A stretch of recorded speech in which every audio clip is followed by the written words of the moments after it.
No vídeo de hoje nós vamos falar sobre o comprimido, a medicação mais potente em abaixar a glicose que existe. E se eu te falar que ela ainda é a mais barata de todas? Parece bom demais para ser verdade, né? Pois é, tem uma pegadinha nessa história. Vamos assistir o vídeo até o final para descobrir qual é?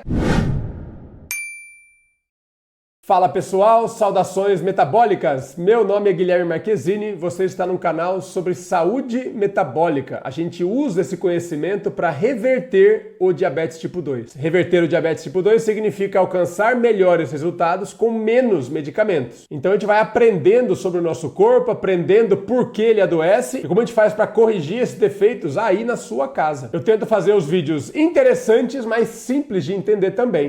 De um jeito que você sinta vontade de encaminhar para um amigo seu. Então, se você quiser apoiar o canal, já sabe, né? Joinha, primeiro de tudo. Comenta aqui embaixo se gostou, que o YouTube gosta de saber que você tem comentado. E copia o endereço desse vídeo para mandar para os amigos. Você pode colocar no grupo de WhatsApp, pode publicar nas suas redes sociais, que eu vou adorar. Vamos falar hoje sobre outra das medicações que a gente usa no tratamento do diabetes? Nós já temos alguns vídeos no canal sobre isso. Eu vou tentar colocar o link para pelo menos um deles, eu não sei que lado que aparece. Mas depois você clica para complementar o seu aprendizado. Hoje a gente vai falar sobre uma classe de remédios que contém 3 exemplares aqui no Brasil, 3 tipos de comprimidos diferentes, que são as medicações de comprimido mais potentes em abaixar a glicose que existe. Elas são chamadas de sulfonilureias.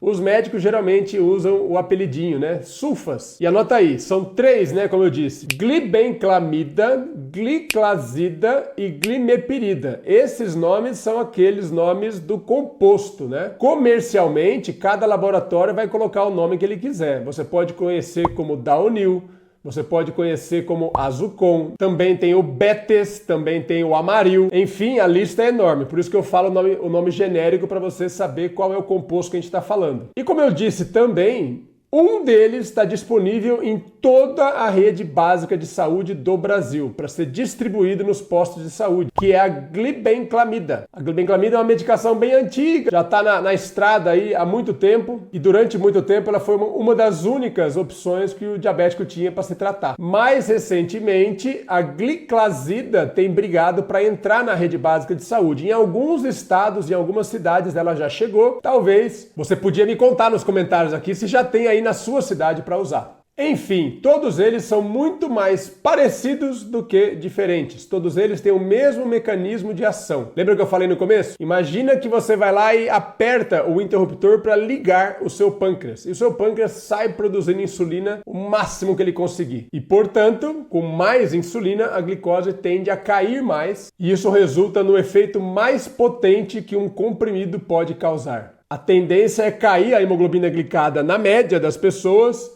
em mais de um ponto, geralmente mais próximo de 2 pontos de hemoglobina glicada. Em alguns estudos isso pode chegar até a 3 pontos. Claro que 3 pontos é principalmente para aqueles que estão bem descompensados. Enfim, é um remédio potente e barato. Cadê a pegadinha então? Até aqui parece tudo ótimo, né? A pegadinha é o seguinte, ó, vou contar uma informação para você. Esse ano foi atualizada a diretriz de tratamento do diabetes. É o documento que as sociedades médicas publicam para orientar os médicos em como faz para lidar com o remédio, como faz para tratar o diabetes em todo o Brasil, e na verdade isso é bem unificado em todo o mundo. E as sulfas, quaisquer delas, entram como 4ª opção de tratamento.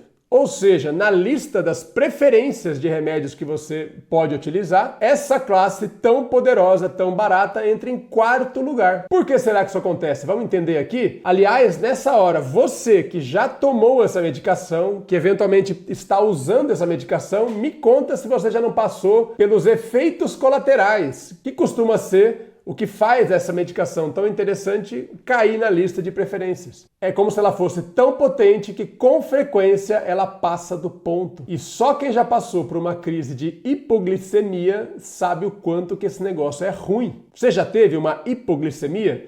Hipoglicemia é quando o nível de glicose no seu sangue cai abaixo do normal. Para a maior parte das pessoas, abaixo de 80, abaixo de 70, já pode começar a dar ruim. E o que a pessoa sente? A primeira coisa que a pessoa costuma perceber, a gente chama de liberação adrenérgica. Você vai liberando, você vai ativando o sistema da adrenalina para combater a sua queda excessiva na glicose. Ou seja, você vai ativar um sistema que tem no seu corpo que eleva os níveis de glicose. Um dos hormônios que faz isso é a adrenalina. E aí você começa a perceber sintomas parecidos com aqueles quando você leva um susto. Você começa a sentir o coração batendo mais forte, você começa a suar um pouco mais, sentir um calor, depois vem uma queda na temperatura, é o tal do suor frio.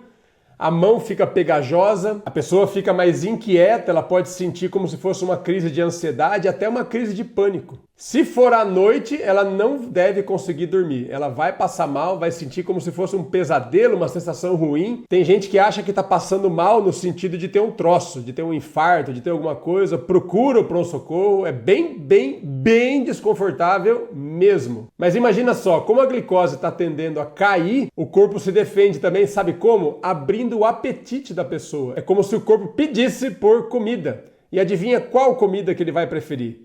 Doces. Então você imagina um remédio para o diabetes que induz o diabético a comer doce. Já começa a ficar claro porque esse negócio não funciona direito, né? Se você começa a ter que comer doce quase todo dia para sair das suas crises, você vai criando um hábito perigoso, difícil de largar depois. Se você conseguir controlar a sua crise, muito bem, tudo volta ao normal, mas provavelmente você vai estar com a glicose alta agora. Mas enquanto você não consegue, aprofunda um pouco mais o nível de glicose e você vai começando a pifar. O próximo grupo de sintomas já se refere à falta de glicose no cérebro. O raciocínio fica lento, você fica muito cansado, você fica indisposto, você pode ficar confuso, já não consegue falar coisa com coisa, ler documentos, trabalhar. Quem está perto percebe que você está se comportando diferente, pode ter alteração de comportamento como se fosse uma pessoa bêbada. Aliás, eu já vi muita gente sofrendo preconceito porque os outros acham que ela bebeu. A fala fica arrastada, ela fica meio sonolenta e aí começa a ficar perigoso, porque se a coisa avança um pouco mais, você já entra na fase do torpor.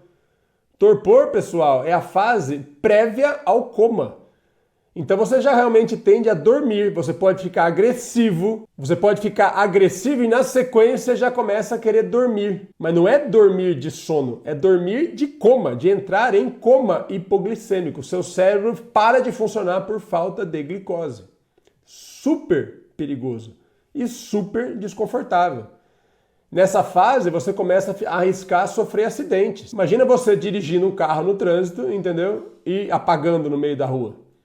Imagina se for moto, imagina na escada, descendo uma escadaria, imagina cozinhando, imagina na piscina, enfim, um monte de coisa ruim pode acontecer. E mais ou menos tarde, a pessoa vai acabar percebendo que consumir açúcar puro em grande quantidade te tira da crise. Claro que tira, porque sai de 50, de 60, de 40 e vai para 300. Então, dois problemas acontecem. Você está a todo momento voltando para 300 e quem olha mais de longe, imagina o comportamento da sua glicose ao longo do dia inteiro, nas 24 horas. Vai parecer uma montanha-russa. Às vezes está alta, às vezes está baixa, às vezes está alta, às vezes está baixo. E dá-lhe açúcar para dentro, dá-lhe docinho, Coca-Cola, bala e etc e tal. Claro que isso está associado com o segundo tipo de efeito colateral muito comum em quem usa esse remédio, que é o ganho de peso.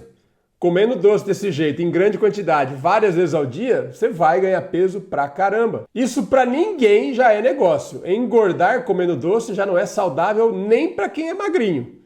Imagina para quem já está acima do peso.